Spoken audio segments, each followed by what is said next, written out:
ಓಂ ವಿವಕ್ಷಿತ ಗುಣೋಪಪತ್ತೇಶ್ಚ ಓಂ. ಈ ಸೂತ್ರದ ತತ್ವಪ್ರಕಾಶ್ ಪ್ರದೀಪ ನಾವೀಗ ನೋಡ್ತಾ ಇದ್ದೇವೆ. ಅದರಲ್ಲಿ ನಹಿ ಪ್ರತಿವಾಕ್ಯ ಮುದೀರ್ಯಮಾಣಾಃ ಗುಣಾಃ ವೇದೈಃ ಅವಿವಕ್ಷಿತಾಃ ಇತಿ ಶೋಭತೆ ಅಲ್ಲಿಯವರೆಗೆ ನೋಡಿದ್ದೇವೆ. ಭಗವಂತನಲ್ಲಿ ಗುಣಗಳನ್ನು ಪ್ರತಿಪಾದನೆ ಮಾಡಿದ್ದಾರೆ. ಆ ಎಲ್ಲ ಗುಣಗಳು ವಿಷ್ಣುವಿನಲ್ಲಿ ಇವೆ ಹೊರತು ಸೂರ್ಯ ಮತ್ತು ಈ ಬೇರೆ ಆದಿತ್ಯ ಮೊದಲಾದವರಲ್ಲಿ ಗುಣಗಳಿಲ್ಲ ಅಂತ ಹೀಗೆ ಬಂದಿದೆ. ಅಲ್ಲಿ ಬರೀ ಗುಣೋಪಪತ್ತೇಶ್ಚ ಅಂತ ಅಷ್ಟು ಮಾತ್ರ ಹೇಳಿಲ್ಲ, ವಿವಕ್ಷಿತ ಗುಣೋಪಪತ್ತೇಶ್ಚ ಅಂತ ಹೇಳಿದ್ದಾರೆ. ಅದು ಯಾಕೆ ಹಾಗೆ ಹೇಳಿದ್ದಾರೆ ಅಂದ್ರೆ, ಅದ್ವೈತದಲ್ಲಿ ಶ್ರುತಿಗಳು ಗುಣಗಳನ್ನು ಪ್ರತಿಪಾದನೆ ಮಾಡಿದರೂ ಕೂಡ ಆ ಶ್ರುತಿಗಳಿಗೆ ಗುಣಗಳನ್ನು ಪ್ರತಿಪಾದನೆ ಮಾಡುವ ತಾತ್ಪರ್ಯವಿಲ್ಲ ಅಂತ ಹೇಳ್ತಾರೆ. ಅದಕ್ಕಾಗಿ ಆ ಅಭಿಪ್ರಾಯವನ್ನು ನಿರಾಕರಿಸುವುದಕ್ಕಾಗಿ ವಿವಕ್ಷಿತ ಅನ್ನೋ ಶಬ್ದವನ್ನ ಸೂತ್ರಕಾರರು ಹೇಳಿದ್ದಾರೆ. ಶ್ರುತಿಗಳು ಗುಣಗಳನ್ನು ಪ್ರತಿಪಾದನೆ ಮಾಡ್ತಾ ಇವೆ, ಮತ್ತೆ ಅವುಗಳಿಗೆ ಅದನ್ನು ಪ್ರತಿಪಾದನೆ ಮಾಡುವ ತಾತ್ಪರ್ಯವೂ ಇದೆ. ತಾತ್ಪರ್ಯ ಇರುವುದರಿಂದ ಅವುಗಳು ಪ್ರತಿಪಾದನೆ ಮಾಡ್ತಾ ಇವೆ. ಪ್ರತಿಯೊಂದು ವಾಕ್ಯದಲ್ಲೂ ವೇದಾದಿ ಶಾಸ್ತ್ರಗಳ ಉದ್ದಗಲಕ್ಕೂ ಅನೇಕಾನೇಕ ಗುಣಗಳನ್ನು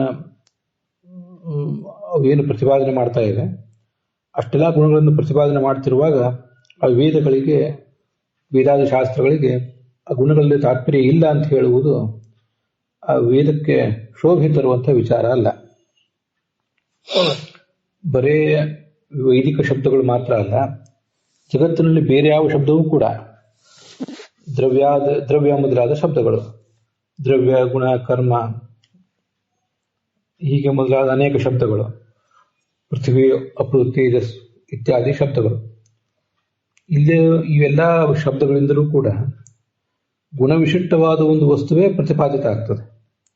ದ್ರವ್ಯ ಅಂದರೆ ದ್ರವ್ಯತ್ವ ವಿಶಿಷ್ಟವಾದದ್ದು. ದ್ರವ್ಯತ್ವ ಅಂತ ಅದನ್ನು ನಾವು ಸಂಕ್ಷಿಪ್ತವಾಗಿ ಹೇಳ್ತೇವೆ. ಭಾಗವತ ತಾತ್ಪರ್ಯದಲ್ಲಿ ಇತ್ಯಾದಿ ಬಂದಂತೆ ದ್ರವಣ ಪ್ರಾಪ್ಯ, ಯಾವುದನ್ನ ನಾವು ಧಾವಿಸಿ ಹೋಗಿ ಪಡೀತೇವೋ ಅದು ದ್ರವ್ಯ ಅಂತ ಅರ್ಥ. ಪೃಥ್ವಿ ಅಂದ್ರೆ ಅದಕ್ಕೊಂದು ಅರ್ಥ, ವಿಶಾಲವಾದದ್ದು ಅಂತ. ವಾಯು ಅಂದ್ರೆ ವಯಬಂಧನೆ, ಜಗತ್ತನ್ನೆಲ್ಲ ಹಿಡಿದಿಟ್ಟಂತಹ ಮಹಾಭೂತ ಅಂತ ಅದರ ಅರ್ಥ. ಹೀಗೆ ಒಂದೊಂದು ಗುಣವಿಶಿಷ್ಟವಾದ ವಸ್ತುವೇ ಪ್ರತಿಪಾದಿತ ಆಗಿರ್ತದೆ ಹೊರತು ಗುಣವಿಶಿಷ್ಟವಲ್ಲದ ವಸ್ತು ಎಲ್ಲೂ ಕೂಡ ಪ್ರತಿಪಾದಿತ ಆಗೋದಿಲ್ಲ. ಅನ್ಯಥಾ ದ್ರವ್ಯತ್ವಾದೀನಾಮೇವ ಅಭಾವ ಪ್ರಸಂಗಾತ್.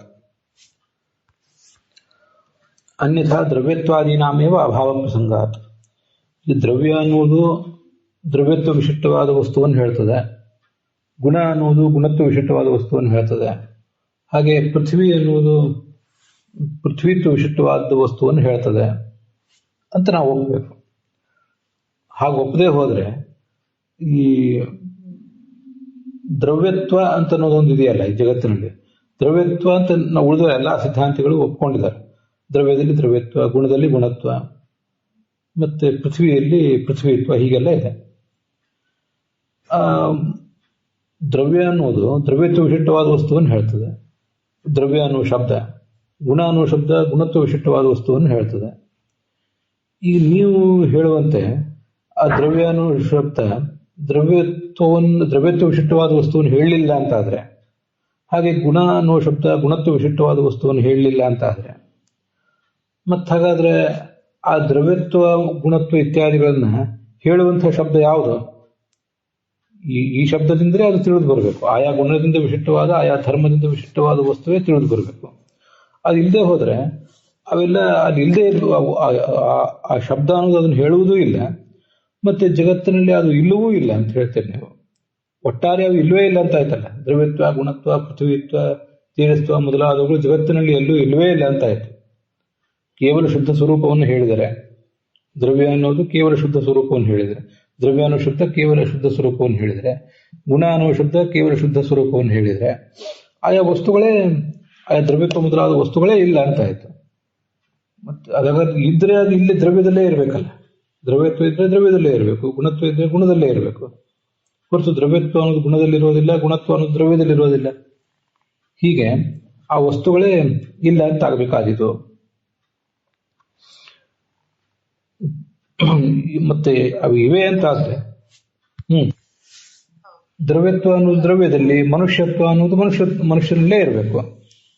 ಮನುಷ್ಯನಲ್ಲೇ ಇದ್ರೆ ಹಾಗಾದ್ರೆ ಮನುಷ್ಯ ಅಂತ ಶಬ್ದ ಪ್ರಯೋಗ ಮಾಡಿದಾಗ ಆ ಮನುಷ್ಯತ್ವ ವಿಶಿಷ್ಟವಾದ ವಸ್ತುವೇ ತಿಳಿಯಲ್ಪಡಬೇಕು.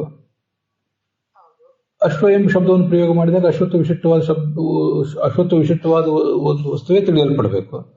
ಈಗ ಆಯಾ ಶಬ್ದಗಳು ಆಯಾ ಗುಣಗಳಿಂದ ರಹಿತವಾಗಿ ಕೇವಲ ವಸ್ತುವನ್ನು ಹೇಳ್ತವೆ ಅಂತಾದ್ರೆ ಹಾಗಾದ್ರೆ ವಸ್ತುವೇ ಆ ಗುಣಗಳೇ ಇಲ್ಲ ಅಂತ ಆಯ್ತಲ್ಲ ಜಗತ್ತಿನಲ್ಲಿ ಎಲ್ಲಿಯೂ. ದ್ರವ್ಯತ್ವಾದೀನಾಮೇವ ಅಭಾವ ಪ್ರಸಂಗಾತ ಅನ್ನೋ ಮಾತಿನಿಂದ ಒಟ್ಟಾರೆ ಜಗತ್ತಿನಲ್ಲಿಯೇ ದ್ರವ್ಯತ್ವ, ಗುಣತ್ವ, ಮನುಷ್ಯತ್ವ, ಅಶ್ವತ್ವ, ಗೋತ್ವ ಮೊದಲಾದವುಗಳು ಇಲ್ಲವೇ ಇಲ್ಲ. ಇದ್ರೆ ಇವುಗಳಲ್ಲಿ ಇರಬೇಕು. ದ್ರವ್ಯತ್ವ ಅನ್ನೋದು ಇದ್ರೆ ದ್ರವ್ಯದಲ್ಲಿರಬೇಕು, ಅಶ್ವತ್ವ ಇದ್ರೆ ಅಶ್ವದಲ್ಲಿರಬೇಕು. ಇದ್ಮೇಲೆ ಆ ಶಬ್ದ ಅನ್ನೋದು ಅದನ್ನು ಹೇಳಬೇಕು. ಶಬ್ದ ಆ ವಸ್ತುವನ್ನು ಹೇಳೋದಕ್ಕೂ ಮತ್ತು ಆ ವಸ್ತುವಿನ ಅಸ್ತಿತ್ವಕ್ಕೂ ಒಂದು ಸಂಬಂಧ ಇದೆಯಲ್ಲ. ಈಗ ಅದು ಇಲ್ವೇ ಇಲ್ಲ ಅಂತಾದ್ರೆ, ಅದು ಆ ವಸ್ತು ಅದನ್ನು ಹೇಳೋದಿಲ್ಲ ಅಂತಾದ್ರೆ ಗುಣತ್ವ ವಿಶಿಷ್ಟವಾದ ಗುಣವನ್ನ ಗುಣ ಎಂಬ ಶಬ್ದ ಹೇಳೋದಿಲ್ಲ, ದ್ರವ್ಯತ್ವ ವಿಶಿಷ್ಟವಾದ ದ್ರವ್ಯವನ್ನ ದ್ರವ್ಯ ಎಂಬ ಶಬ್ದ ಹೇಳೋದಿಲ್ಲ ಅಂತಾದ್ರೆ ಅದು ಹಂಗಾರೆ ಅದು ಕೇವಲ ವಸ್ತುವನ್ನು ಮಾತ್ರ ಹೇಳ್ತದಂದ್ರೆ ಆ ವಸ್ತು ಅದರೊಳಗಿನ ಆ ಗುಣ ಅನ್ನುವುದೇ ಒಟ್ಟಾರೆ ಅಸನ್ನ ಆಗಬೇಕಾದಿತ್ತು, ಮಿಥ್ಯಾ ಅಂತ ಆಗಬೇಕಾದಿತ್ತು. ಅದು ಇಲ್ಲವೇ ಇಲ್ಲ ಅಂತ ಆಗಬೇಕಾದಿತ್ತು ಅಂತ ಅವರ ಅಭಿಪ್ರಾಯ. ಹೀಗೆ ಲೌಕಿಕವಾದ ಎಲ್ಲಾ ಶಬ್ದಗಳು ಕೂಡ ಆಯಾ ಗುಣವಿಶಿಷ್ಟವಾದ ವಸ್ತುಗಳನ್ನ ಹೇಳ್ತವೆ. ಹಾಗೆ ಬ್ರಹ್ಮಾದಿ ಶಬ್ದ ಅಶ್ಚ, ಬ್ರಹ್ಮ ಮತ್ತೆ ಆತ್ಮ, ಪುರುಷ, ವಿಷ್ಣು ಇತ್ಯಾದಿ ಶಬ್ದಗಳು ಕೂಡ ಪೂರ್ಣತ್ವಾದ ವಿಶಿಷ್ಟವಾದ ವಸ್ತುವನ್ನೇ ಹೇಳ್ತವೆ. ಗುಣಪೂರ್ಣತ್ವ ವಿಶಿಷ್ಟ, ವಿಷ್ಣುತ್ವ ಅಂದ್ರೆ ವ್ಯಾಪ್ತಿ ವಿಶಿಷ್ಟನಾದ ಪರಮಾತ್ಮ, ಭಗವಾನ್ ಅಂದ್ರೂ ಕೂಡ ಗುಣವಿಶಿಷ್ಟನಾದ ವ್ಯಕ್ತಿ, ಹೀಗೆ ಹೇಳ್ತವೆ. ನಚ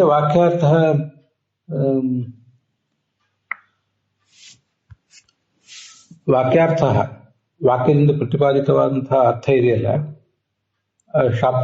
ವಾಕ್ಯದಿಂದ ನಾವೊಂದು ಶಾಬ್ದಬೋಧವನ್ನು ಪಡಿತೇವೆ, ಒಂದು ಜ್ಞಾನ ಆಗ್ತದೆ. ಆ ಜ್ಞಾನಕ್ಕೆ ವಿಷಯವಾದಂತಹ ಒಂದು ವಸ್ತು ಇರ್ತದೆ.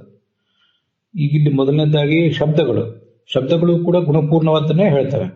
ಹಾಗೆ ವಾಕ್ಯವೂ ಕೂಡ ಗುಣಪೂರ್ಣವಾದನ್ನೇ ಹೇಳ್ತದೆ. ಒಂದು ಶಬ್ದದಿಂದ ಪ್ರತಿಪಾದಿತವಾದಂತಹ ವಸ್ತು ಗುಣ ವಿಶಿಷ್ಟವಾಗಿಯೇ ಪ್ರತಿಪಾದಿತ ಆಗ್ತದೆ.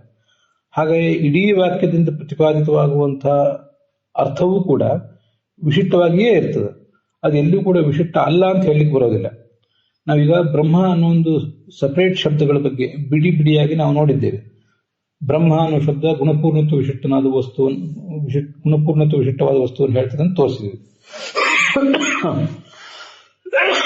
ಹಾಗೆ ಬ್ರಹ್ಮವಿದಾಪ್ನೋತಿ ಪರಂ ಅಂತ ಒಂದು ವಾಕ್ಯಾರ್ಥ. ಬ್ರಹ್ಮನನ್ನು ತಿಳಿದವನು ಪರಮಾತ್ಮನನ್ನೇ ಹೊಂದುತ್ತಾನೆ ಅಂತ. ಇದು ವಾಕ್ಯದಿಂದ ಬ್ರಹ್ಮನನ್ನು ತಿಳಿದವನು ಬ್ರಹ್ಮನ ಬಳಿಗೆ ಹೋಗ್ತಾನೆ ಅಂತ ಒಂದು ಅರ್ಥ ನಮಗೆ ತಿಳಿತದೆ. ಇಲ್ಲೂ ಕೂಡ ಬ್ರಹ್ಮ ಎಂಬ ಶಬ್ದ ಗುಣಪೂರ್ಣ ಅನ್ನೋದನ್ನು ಅಂದ್ರೆ ತಿಳಿದಂಥ ವ್ಯಕ್ತಿ, ಅವನಲ್ಲಿ ಆ ಜ್ಞಾನ ಇದೆ ಅನ್ನೋ ಗುಣವನ್ನು, ಮತ್ತೆ ಆಪ್ನೋತಿ ಪರಂ ಅದಕ್ಕೆ ಆ ಬ್ರಹ್ಮಜ್ಞಾನಕ್ಕೆ ಫಲವಾಗಿ ಪರಬ್ರಹ್ಮನ್ ಹೊಂದುತ್ತಾನೆ ಅಂತನೂ ಆ 2-3 ಗುಣಗಳು, ಕ್ರಿಯೆಗಳು ಇಲ್ಲಿ ತಿಳಿದು ಬರ್ತವೆ.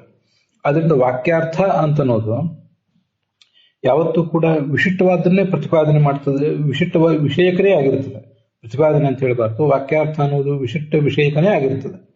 ವಾಕ್ಯದಿಂದ ಪ್ರತಿಪಾದಿತವಾದ ಅರ್ಥವು, ಆ ಅರ್ಥ ಅಂತನ್ನೋದು ವಿಶಿಷ್ಟ ವಿಷಯಕನೇ ವಿಶಿಷ್ಟವೇ ಆಗಿರ್ತದೆ ಹೊರತು ಅದೆಂದೂ ಅವಿಶಿಷ್ಟ ಆಗಿರೋದಿಲ್ಲ. ಹಾಗೆ ನಮ್ಗೆಲ್ಲೂ ಕೂಡ ಪ್ರತ್ಯಕ್ಷ ಇತ್ಯಾದಿ ಪ್ರಮಾಣಗಳಿಲ್ಲ ಅಂತ ಅದರ ತಾತ್ಪರ್ಯ.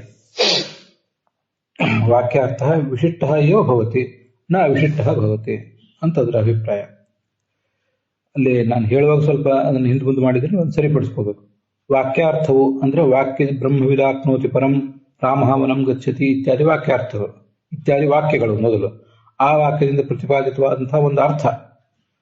ನಾವು ಒಂದೊಂದೇ ಶಬ್ದ ತಗೊಂಡಿದ್ರೆ ಅದಕ್ಕೆ ಒಂದೊಂದೇ ಅರ್ಥ ಇರ್ತದೆ. ಇಡೀ ವಾಕ್ಯ ಆದ್ರಿಂದ ರಾಮಕರ್ತೃಕ ವನಕರ್ಮಕ ಗಮನ ಅಂತಿಷ್ಟು ಅರ್ಥ ಬರ್ತದೆ. ಬ್ರಹ್ಮ ಕರ್ಮಕ ಜ್ಞಾನಕರ್ತ, ಬ್ರಹ್ಮ ವಿಷಯಕವಾದ ಜ್ಞಾನವನ್ನು ಪಡೆದವನು ಮುಕ್ತಿಗೆ ಹೋಗ್ತಾನೆ. ಮುಕ್ತಿ ಕರ್ಮಕ ಗಮನವಾನ್ ಭವತಿ ಮುಕ್ತಿ ಪರ್ಯಂತರವಾಗಿ ಅವನು ಸಾಧನೆ ಮಾಡ್ತಾನೆ, ಅಲ್ಲಿಗೆ ಹೋಗಿ ಮುಟ್ತಾನೆ ಅಂತ ಹೀಗೆಲ್ಲ ಅದಕ್ಕೆ ಅರ್ಥ ಬರ್ತದೆ. ಇವು ವಾಕ್ಯದಿಂದ ಪ್ರತಿಪಾದಿತವಾದ ಅರ್ಥಗಳು. ಇವೆಲ್ಲ ಅರ್ಥಗಳು ಕೂಡ ವಿಶಿಷ್ಟವಾಗಿಯೇ ಹೊರತು ಎಂದೂ ಅವಿಶಿಷ್ಟವಾಗಿ ಇಲ್ಲ. ಯಾವುದಾದ್ರೊಂದು ಗುಣ, ಕ್ರಿಯಾ ಇತ್ಯಾದಿಗಳನ್ನ ಹೊಂದಿಕೊಂಡೇ ಅವು ವಿಶಿಷ್ಟ ಆಗಿವೆ, ಅವಿಶಿಷ್ಟವಾಗಿಲ್ಲ ಅಂತ ಅದರ ಅಭಿಪ್ರಾಯ. ಹಾಗೆ ಪ್ರತ್ಯಕ್ಷ ಇಲ್ಲ, ನಮಗೆ ಯಾರ್ದೂ ಅನುಭವ ಇಲ್ಲ. ಪ್ರಮಾಣಾಭಾವ ಅಂತಂದ್ರೆ ಅನುಭವ ಇಲ್ಲ. ವಿಶಿಷ್ಟವಾಗಿದೆ ಅಂತಲೇ ಅನುಭವ ಇದೆ ಹೊರತು ಅವಿಶಿಷ್ಟ ಆಗಿದೆ ಅಂತ ಅನ್ನೋದ್ರ ಬಗ್ಗೆ ಅನುಭವ ಇಲ್ಲ ಅಂತ ಅಭಿಪ್ರಾಯ. ಮುಂದೆ ಅವರೊಂದು ಪ್ರಶ್ನೆ ಕೇಳ್ತಾರೆ. ನಚ ಪ್ರಾಮಾಣ್ಯ ಅನುಪಪತ್ಯ ಸತ್ಯಾದಿ ವಾಕ್ಯಾನ ಅಖಂಡಾರ್ಥತ್ವಂ ಅಂತ. ಈ ಸತ್ಯಂ ಜ್ಞಾನಂ ಅನಂತಂ ಬ್ರಹ್ಮ ಇತ್ಯಾದಿ ತೈತರಿಯ ಉಪನಿಷತ್ನಲ್ಲಿ, ವಿಜ್ಞಾನಂ ಆನಂದಂ ಬ್ರಹ್ಮ ಅಂತ ಬೃಹದಾರಣ್ಯಕದಲ್ಲಿ, ಸರ್ವಂ ಖಲ್ವಿದಂ ಬ್ರಹ್ಮ ಅಂತ ಛಾಂದೋಗ್ಯದಲ್ಲಿ, ಎಲ್ಲ ಕಡೆನೂ ಕೂಡ ಸತ್ಯ, ಜ್ಞಾನ, ಆನಂದ, ಅನಂತ ಇತ್ಯಾದಿ ಶಬ್ದಗಳು ಕೇಳಿ ಬರ್ತಾವಲ್ಲ, ಅದನ್ನೆಲ್ಲ ನಾವು ಕೇವಲ ಅಖಂಡಾರ್ಥ ವಾಚಕ ಅಂತ ಒಪ್ಪಬೇಕು. ಅಂದ್ರೆ ಬ್ರಹ್ಮ ಸ್ವರೂಪಕ್ಕೆ ಮಾತ್ರ ಆ ಶಬ್ದಗಳು ವಾಚಕ ಅಂತ ನಾವು ಒಪ್ಪಬೇಕು. ಯಾಕೆ ಒಪ್ಪಬೇಕು ಅಂದ್ರೆ ಆ ಶಬ್ದಗಳಿಗೆ ಪ್ರಾಮಾಣ್ಯ ಬೇಕಲ್ಲ. ಈಗ ನಾವು ಕೂಡ ಅದ್ವೈತಿಗಳು, ದ್ವೈತಿಗಳು, ವಿಶಿಷ್ಟಾದ್ವೈತಿಗಳು ಎಲ್ಲರೂ ಕೂಡ ವೇದ ಪ್ರಾಮಾಣ್ಯವಾದಿಗಳು. ವೇದ ಪ್ರಾಮಾಣ್ಯವಾದಿಗಳು ಅಂದ್ರೆ ಅದು ಶಬ್ದ ಪ್ರಮಾಣ ಅಂತ ಆಗ್ಬೇಕಾದ್ರೆ ಒಂದೊಂದು ಶಬ್ದವೂ ಪ್ರಮಾಣ ಆಗಬೇಕು. ಅಖಂಡ ವೇದ ರಾಶಿಯೂ ಕೂಡ ಪ್ರಮಾಣ ಅಂತ ಆಗ್ಬೇಕಾದ್ರೆ, ಅದಕ್ಕೆ ಪ್ರಾಮಾಣ್ಯ ಬರಬೇಕಾದ್ರೆ ಅದು ಯಥಾರ್ಥವಾಚಕ ಆಗಬೇಕು. ಅವರ ಆರ್ಗ್ಯುಮೆಂಟ್ ಗಮನಿಸಿದೆ. ಪ್ರಾಮಾಣ್ಯ ಬರಬೇಕಾದ್ರೆ ಯಥಾರ್ಥವಾಚಕ ಆಗಬೇಕು. ಜಗತ್ತಿನಲ್ಲೂ ಅಷ್ಟೇನೆ. ಅತ್ರ ಗೃಹೇ ಪುರುಷ ವರ್ತತೆ, ಗೃಹೇ ದಂಪತಿ ವರ್ತಯತೆ, ಮನೆಯಲ್ಲಿ ದಂಪತಿಗಳಿದ್ದಾರೆ ಅಂತ ಈ ಶಬ್ದ ಪ್ರಯೋಗ ಮಾಡಿದರೆ ಆ ವಾಕ್ಯ ಪ್ರಮಾಣ ಆಗೋದು ಯಾವಾಗ? ದಂಪತಿಗಳು ಮನೆಯಲ್ಲಿ ಇರಬೇಕು, ಇದ್ದ ದಂಪತಿಗಳನ್ನ ಅದು ಹೇಳಿದರೆ ಅದು ಪ್ರಮಾಣ ಆಗ್ತದೆ. ಅಂತೂ ಯಥಾರ್ಥವಾದ ವಿಷಯವನ್ನು ಹೇಳಿದರೆ ಪ್ರಮಾಣ ಆಗ್ತದೆ. ಗೃಹೇ ಗಜಃ ವರ್ತತೆ ಅಂತ ಹೇಳಿದ್ರೆ ವಾಕ್ಯ ಅಪ್ರಮಾಣ ಆಗ್ತದೆ ಸಹಜವಾಗಿ. ಮನೆಯಲ್ಲಿ ಆನೆ ಇದೆ ಅಂತ ಹೇಳಿದ್ರೆ, ಇಲ್ಲದೇ ಇರುವ ಆನೆಯನ್ನು ವಾಕ್ಯ ಹೇಳಿರ್ಬೇಕಾದ್ರೆ ಆ ವಾಕ್ಯ ಅಪ್ರಮಾಣ ಆಗ್ತದೆ. ಲೌಕಿಕ ವಾಕ್ಯಗಳು ಯಾವ್ದಾದ್ರು ಕೆಲವು ಪ್ರಮಾಣ ಆಗಿರಬಹುದು, ಕೆಲವು ಅಪ್ರಮಾಣ ಆಗಿರಬಹುದು. ಆಯಾ ವಕ್ತರು ಅವನು ಯಾವ್ಯಾವುದನ್ನು ಪ್ರಯೋಗ ಮಾಡಿರ್ತಾನೆ. ತಪ್ಪು ಇರ್ಬೋದು, ಒಪ್ಪು ಇರಬಹುದು. ಅದು ಯಾವ್ದಾದ್ರು ಅಪ್ರಮಾಣ ಆದ್ರೂ ತೊಂದರೆ ಇಲ್ಲ. ಆದ್ರೆ ವೇದ ವಾಕ್ಯಗಳೆಲ್ಲವೂ ಪ್ರಮಾಣ ಆಗ್ಬೇಕಲ್ಲ. ಸಕಲ ವಾಕ್ಯಗಳು ಪ್ರಮಾಣ ಆಗ್ಬೇಕು. ಪ್ರಮಾಣ ಅಂತ ಆಗ್ಬೇಕಾದ್ರೆ ಯಥಾರ್ಥವಾಚಕ ಆಗ್ಬೇಕು. ಯಥಾರ್ಥವಾಚಕ ಆಗ್ಬೇಕಾದ್ರೆ ಅಖಂಡ ವಾಚಕನೇ, ಕೇವಲ ಬ್ರಹ್ಮ ಸ್ವರೂಪವನ್ನೇ ಅವು ಹೇಳಬೇಕು. ಬ್ರಹ್ಮ ಸ್ವರೂಪವನ್ನು ಹೇಳದೆ ಹೋದ್ರೆ ಅವು ಅಖಂಡಕ್ಕೆ ವಾಚಕ ಆಗೋದಿಲ್ಲ ಅಂತ ಅವರ ತಾತ್ಪರ್ಯ. ಯಾಕಂದ್ರೆ ಅವರ ದೃಷ್ಟಿಯಿಂದ ಪ್ರಾಮಾಣ್ಯ ಬರಬೇಕಾದ್ರೆ ಅದು ಯಥಾರ್ಥವಾಚಕ ಆಗ್ಬೇಕು. ಯಥಾರ್ಥ ಅಂದ್ರೆ ಏನು? ವಸ್ತುಸ್ಥಿತಿ ಅಂದ್ರೆ ಏನು ಅಂತ ಪ್ರಶ್ನೆ ಬಂದ್ರೆ, ಬ್ರಹ್ಮ ನಿರ್ಗುಣ ಅನ್ನೋದೇ ವಸ್ತುಸ್ಥಿತಿ ಅವ್ರದ್ದು ಅಂತ. ಇದನ್ನ ಅವರು ತಾವು ತಮ್ಮ ಸಿದ್ಧಾಂತಕ್ಕೆ ತಾವು ಅಂಟಿಕೊಂಡು ಇದನ್ನು ಮಾತಾಡ್ತಿದ್ದಾರೆ. ಮನೆಯಲ್ಲಿ ದಂಪತಿಗಳಿದ್ದರೆ ಗೃಹೇ ದಂಪತಿ ವರ್ತೈತೆ ಅಂತ ಹೇಳ್ಬೋದು. ಮನೆಯಲ್ಲಿ ದಂಪತಿಗಳಿಲ್ಲದೆ ಹೋದ್ರೆ ಆ ಗೃಹೇ ದಂಪತಿ ವರ್ತೈತೆ ಅಂತ ಹೇಳಿದ್ರೆ ತಪ್ಪಾಗ್ತದಲ್ಲ. ಹಾಗೆ ಅವ್ರ ತಮ್ಮ ಸಿದ್ಧಾಂತ ಏನು? ಬ್ರಹ್ಮ ನಿರ್ಗುಣ ಅಂತ. ಅದಕ್ಕೆ ಅಂಟಿಕೊಂಡು ನಿರ್ಗುಣನಾದ ಬ್ರಹ್ಮ ಅನ್ನೋದು ವಸ್ತುಸ್ಥಿತಿ. ಅದನ್ನ ಈ ಸತ್ಯ ಜ್ಞಾನ, ಸತ್ಯಂ ಜ್ಞಾನಂ ಅನಂತಂ ಇತ್ಯಾದಿ ಶಬ್ದಗಳು ಹೇಳಬೇಕು. ಹೇಳದೆ ಹೋದ್ರೆ ಅವು ಅಪ್ರಮಾಣ ಆಗ್ತವೆ. ಗುಣಗಳನ್ನು ಹೇಳಿದ್ರೆ ಅಪ್ರಮಾಣ ಆಗ್ತವೆ. ಗುಣ ಇದೆ ಅನ್ನೋದು ವಸ್ತುಸ್ಥಿತಿ ಅಲ್ಲ, ಗುಣ ಇಲ್ಲ ಅನ್ನೋದೇ ವಸ್ತುಸ್ಥಿತಿ. ಆದ್ರಿಂದ ಗುಣ ಇಲ್ಲ ಅನ್ನೋದನ್ನ ಆ ಶಬ್ದಗಳು ಹೇಳಬೇಕಾದ್ರೆ ಕೇವಲ ಬ್ರಹ್ಮ ಸ್ವರೂಪವನ್ನು ಹೇಳ್ತವೆ ಹೊರತು ಗುಣ ವಿಶಿಷ್ಟವನ್ನು ಹೇಳುವುದಿಲ್ಲ ಅಂತ ಅವರ ಪ್ರಶ್ನೆ. ಇಲ್ಲಿ ಅವರ ವಾಕ್ಯದಲ್ಲಿ ಅಖಂಡಾರ್ಥ ಅಂತಂದು ಶಬ್ದ ಇದೆಯಲ್ಲ, ಅಲ್ಲಿ ಅರ್ಥ ಅಂದ್ರೆ ವಸ್ತು ಅಂತ ಅರ್ಥ. ಖಂಡಾರ್ಥ ಮತ್ತು ಅಖಂಡಾರ್ಥ ಅನ್ನೋದನ್ನ ನಾವೀಗ ತಿಳ್ಕೊಳ್ಳೋಣ. ಖಂಡಾರ್ಥ ಅಂತಂದ್ರೆ, ಖಂಡ ಅಂದ್ರೆ ತುಂಡು ತುಂಡಾಗಿರೋದು ಅಂತ ಅರ್ಥ. ಅರ್ಥಾತ್ ಗುಣ ವಿಶಿಷ್ಟವಾದ ಗುಣಿಯನ್ನು ತಿಳ್ಕೊಂಡ್ರೆ, ಗುಣ ವಿಶಿಷ್ಟವಾದ ಗುಣಿಯನ್ನು ಹೇಳಿದರೆ ಅದು ಖಂಡಾರ್ಥ ಆಗ್ತದೆ. ಗುಣ ವಿಶಿಷ್ಟವಾದ ಗುಣಿ ಅನ್ನೋದ್ರ ಬಗ್ಗೆ ನಾವೀಗ ಮಾತಾಡ್ತಾ ಇದ್ರೆ, ಅದ್ರ ಬಗ್ಗೆ ಶಬ್ದ ಪ್ರಯೋಗ ಮಾಡಬೇಕಾದ್ರೆ ಅದು ಖಂಡಾರ್ಥ ಆಯ್ತು. ಯಾಕಂದ್ರೆ ಗುಣ ಬೇರೆ, ಗುಣಿ ಬೇರೆ. ಹೀಗೆ ಅದು ಖಂಡ ಅಂದ್ರೆ ತುಂಡು ತುಂಡಾದಂಥ ಎರಡು ಸ್ಪೇರ್ ಆದಂಥ ಎರಡು ವಸ್ತುಗಳು, ಒಂದು ಗುಣ ಮತ್ತು ಗುಣವುಳ್ಳಂಥ ಗುಣಿ, ಧರ್ಮ ಒಂದು, ಧರ್ಮವುಳ್ಳಂಥ ಧರ್ಮಿ ಇನ್ನೊಂದು ಅಂತ. ಇದು ಖಂಡಾರ್ಥ. ಅಖಂಡಾರ್ಥ ಅಂದ್ರೆ ಗುಣದ ಬಗ್ಗೆ, ಗುಣದ ಗೊಡವೆಗೇನೆ ಹೋಗದೇನೆ, ಗುಣ ಅದರ ಅಟ್ರಿಬ್ಯೂಟ್ಸ್ ಅದ್ರ ಕೊಂಡಕ್ಕೆ ಗೊಡವೆಗೇನೆ ಹೋಗದೆ. ಅಖಂಡಾರ್ಥ ಅಂದ್ರೆ ಇಡೀ ವಸ್ತುವಿನ ಸ್ವರೂಪ. ಅಖಂಡ ಅಂದ್ರೆ ಇಡೀ, ಅದು ನಮ್ಗೆ ಗೊತ್ತಿದೆ. ಅಖಂಡವಾದ ವಸ್ತ್ರ ಇತ್ಯಾದಿಗಳನ್ನ ನಾವೊಂದು ಹೇಳ್ತಿರ್ತೇವೆ, ಇಡೀ ವಸ್ತ್ರ ಅಂತ ಹೀಗರ್ಥ. ಹಾಗೆ ಗುಣಗಳ ಗೊಡವೆಗೇನೆ ಹೋಗದೇನೆ ಅಖಂಡವಾದ ಶುದ್ಧವಾದ ಬ್ರಹ್ಮಸ್ವರೂಪ. ಅರ್ಥ ಅಂದ್ರೆ ವಸ್ತು, ಅಖಂಡ ಅಂದ್ರೆ ಇಡಿಯಾದ, ಅರ್ಥ ಅಂದ್ರೆ ವಸ್ತು. ಅಖಂಡ ಅರ್ಥ ಅಖಂಡಶ್ಚಾಸೋ ಅರ್ಥಶ್ಚ ಅಖಂಡಾರ್ಥ. ಅಲ್ಲಿ ಏನ್ ಮಾಡ್ಬೇಕು ಅಂದ್ರೆ ಬಹುರೀತಿ ಸಮಾಸ ಮಾಡಬೇಕು. ಸತ್ಯಜ್ಞಾನಾದಿ ವಾಕ್ಯಾನಾಂ ಅಖಂಡಾರ್ಥತ್ವ ಅಂತಿದೆ. ಅಖಂಡ ಅರ್ಥ ಯೇಷಾಂ ತಾನಿ ಸತ್ಯಾದಿ ವಾಕ್ಯಾನಿ. ಅವು ಸತ್ಯಾದಿ ವಾಕ್ಯಗಳಿಗೆ ಅಖಂಡಾರ್ಥತ್ವ ಅಂದ್ರೆ ವಾಚಕತ್ವೇನ ಅವು ಅಖಂಡಾರ್ಥವನ್ನು ಹೇಳ್ತಾ ಇರುವುದರಿಂದ ಅವಕ್ಕೆ ಅಖಂಡಾರ್ಥತ್ವ. ಕರ್ಮಧಾರಯ ಸಮಾಸ ಮಾಡಬಾರದು, ಅಲ್ಲಿ ಬಹುರೀತಿ ಸಮಾಸ ಮಾಡಬೇಕು. ಅದಕ್ಕೆ ಉತ್ತರ ಹೇಳ್ತಾರೆ, ಸತ್ಯಾದಿ ಗುಣ ವಿಶಿಷ್ಟ ವಾಚಕತ್ವೇ ಏವ ಸತ್ಯಾದಿ ವಾಕ್ಯಾನ ಪ್ರಾಮಾಣ್ಯೋತ್ಪತ್ತಿ. ಇದು ನೀವು ಮಾಡ್ತಿರೋ ಪ್ರಶ್ನೆ ಏನಿದೆ ಅಂದ್ರೆ ತುಂಬಾ ಅಸಂಗತವಾದ ಪ್ರಶ್ನೆ ಮತ್ತು ನೀವು ನಿಮ್ಮ ಸಿದ್ಧಾಂತ ಕಂಟಿಕೊಂಡು ಮಾಡ್ತಾ ಇರೋ ಪ್ರಶ್ನೆ ಇದು. ಬ್ರಹ್ಮ ನಿರ್ಗುಣ ನಿರಾಕಾರ ಒಟ್ಟು ನಿರ್ವಿಶೇಷ ಅಂತ ಮೊದಲು ನೀವು ಸಿದ್ಧಾಂತವನ್ನು ನೀವು ರೂಪಿಸಿಕೊಂಡು, ನಿಮ್ಮ ಸಿದ್ಧಾಂತದ ಒಂದು ಫೌಂಡೇಶನ್ ನೀವು ರೂಪಿಸ್ಕೊಂಡು ಅದರ ಆಧಾರದ ಮೇಲೆ ಬ್ರಹ್ಮ ನಿರ್ಗುಣ ಆಗಿರೋದ್ರಿಂದ ಹಾಗಾಗಿ ಸತ್ಯ ಎಂಬ ಶಬ್ದಕ್ಕೆ ಏನಾದ್ರು ಅರ್ಥ ಹೇಳ್ಬೇಕಲ್ಲ. ಏನ್ ಅರ್ಥ ಅಂದ್ರೆ ಸತ್ಯತ್ವ ವಿಶಿಷ್ಟ ಅಂತ ಅರ್ಥ ಹೇಳಿಬಿಟ್ರೆ ಆ ಸಿದ್ಧಾಂತಕ್ಕೆ ಧಕ್ಕೆ ಬರ್ತದೆ. ವಸ್ತು ಈ ಶಬ್ದ ಅನ್ನೋದು ಯಥಾರ್ಥವಾದ ವಸ್ತುವನ್ನು ಹೇಳಿದಂತ ಆಗ್ತದೆ. ವಸ್ತು ಅಪ್ರಮಾಣ, ವಾಕ್ಯ ಅಪ್ರಮಾಣ ಆಗ್ತದೆ. ಅದಕ್ಕಾಗಿ ಸಿದ್ಧಾಂತವನ್ನು ನೀವು ಅಂಟಿಕೊಂಡು ನಿರ್ಗುಣ ನಿರ್ವಿಶೇಷ ಅನ್ನೋ ಸಿದ್ಧಾಂತ ಕಂಡುಕೊಂಡು ನೀವು ಸತ್ಯ ಇತ್ಯಾದಿ ಶಬ್ದಗಳಿಗೆ ಕೇವಲ ಶುದ್ಧ ಸ್ವರೂಪ ವಾಚಕತ್ವವನ್ನು ಹೇಳ್ತಾ ಇದ್ದೀರಿ. ಆದ್ರೆ ನೀವು ನಿಮ್ಮ ಸಿದ್ಧಾಂತಕ್ಕೆ ಹೇಗೆ ಅಂಟಿಕೊಂಡ್ರೆ, ನಾವು ನಿಮ್ಮ ಸಿದ್ಧಾಂತದ ಮೂಲ ಫೌಂಡೇಶನ್ ಬಗ್ಗೆನೇ ಮಾತಾಡ್ತಿದ್ದೀವಲ್ಲ. ಈಗ ಸತ್ಯ ಇತ್ಯಾದಿ ಶಬ್ದಗಳಿಗೆ, ಒಟ್ಟಾರೆ ವೇದಗಳಿಗೆ ಕೇವಲ ಅಖಂಡಾರ್ಥ ವಾಚಕತ್ವ, ಅಖಂಡಾರ್ಥತ್ವ ಅಂದ್ರೆ ಅಖಂಡಾರ್ಥ ವಾಚಕತ್ವ, ಅಖಂಡಾರ್ಥ ವಾಚಕತ್ವ ಅಥವಾ ಶುದ್ಧ ಸ್ವರೂಪ ವಾಚಕತ್ವ ಇದೆ ಅಂತ ಆ ಸಿದ್ಧಾಂತವನ್ನು ಹೇಗೆ ನೀವು ಒಪ್ಕೊಂಡ್ರೆ ನಾವು ಈ ತರ ಹೇಳ್ಬೋದಲ್ಲ. ಒಟ್ಟಾರೆ ವೇದಗಳಿಗೆ ಸತ್ಯತ್ವಾದಿ ಗುಣ ವಿಶಿಷ್ಟ ವಾಚಕತ್ವವನ್ನು ಹೇಳಿಯೇ ತಾತ್ಪರ್ಯ ಹೇಳ್ಬೋದಲ್ಲ. ಪ್ರಾಮಾಣ್ಯವನ್ನು ನಾವು ಹೇಳ್ತೀವಿ, ನೀವು ಹೇಳ್ತೀರಿ. ಪ್ರಾಮಾಣ್ಯ ಹೇಳಬೇಕಾದ್ರೆ ವಸ್ತುಸ್ಥಿತಿ ಅಂತ ಏನಿದೆಯಲ್ಲ, ವಸ್ತುಸ್ಥಿತಿ ಅನ್ನೋದು ಪ್ರಾಮಾಣ್ಯಕ್ಕೆ ಕಾರಣ, ಒಪ್ಪೋಣ. ಆದ್ರೆ ವಸ್ತುಸ್ಥಿತಿ ಅನ್ನೋದು ನೀವು ಹೇಳಿದಂತೆ ವಸ್ತುಸ್ಥಿತಿ ಯಾಕಾಗಬೇಕು? ಈಗ ನಾವು ಅದನ್ನೇ ಚರ್ಚೆ ನಡೆಸಿರೋದು. ಸತ್ಯತ್ವಾದಿ ಗುಣ ವಿಶಿಷ್ಟನಾದ ಬ್ರಹ್ಮನೇ ವಸ್ತುಸ್ಥಿತಿ. ಹೀಗೆ ವಾಕ್ಯಗಳು ಶಬ್ದಗಳು ಇವೆಲ್ಲವೂ ಪ್ರಮಾಣ ಆಗಬೇಕಾದ್ರೆ ಸತ್ಯತ್ವಾದಿ ಗುಣ ವಿಶಿಷ್ಟನಾದ ವಸ್ತುವನ್ನ ಹೇಳಿ ಆವಾಗ ಅವು ಪ್ರಮಾಣ ಆಗಬಹುದು. ಹಾಗೆ ಪ್ರಮಾಣ ಆಗ್ತವೆ ಅಂತ ಆದ್ಮೇಲೆ ಅದಕ್ಕೆ ಏನರ್ಥ? ಆ ಶಬ್ದಗಳಿಗೆ ಮತ್ತು ವಾಕ್ಯಗಳಿಗೆ ಏನರ್ಥ ಅಂದ್ರೆ ಗುಣವಿಶಿಷ್ಟನಾದ ಬ್ರಹ್ಮನೇ ಅರ್ಥ ಅದಕ್ಕೆ. ಆದ್ರಿಂದ ಅವುಗಳು ಪ್ರಾಮಾಣ್ಯ ಅಂತಲೂ ಹೇಳಲಿಕ್ಕೆ ಸಾಧ್ಯ ಇದೆ. ಅದರಿಂದ ನೀವು ನಿಮ್ಮ ಸಿದ್ಧಾಂತಕ್ಕೆ ಅಂಟಿಕೊಂಡು ಈ ಥರದ್ದು ಪ್ರಶ್ನೆ, ಈ ಥರದ ಆ ಶಬ್ದಗಳಿಗೆ ಅರ್ಥಗಳನ್ನು ನಿರೂಪಿಸಬಾರದು ಅಂತ ಅಭಿಪ್ರಾಯ. ಅಲ್ಲಿಗೆ ಇವತ್ತಿನ ಈ ಭಾಗ ಸಮಾಪ್ತ ಆಗಿದೆ.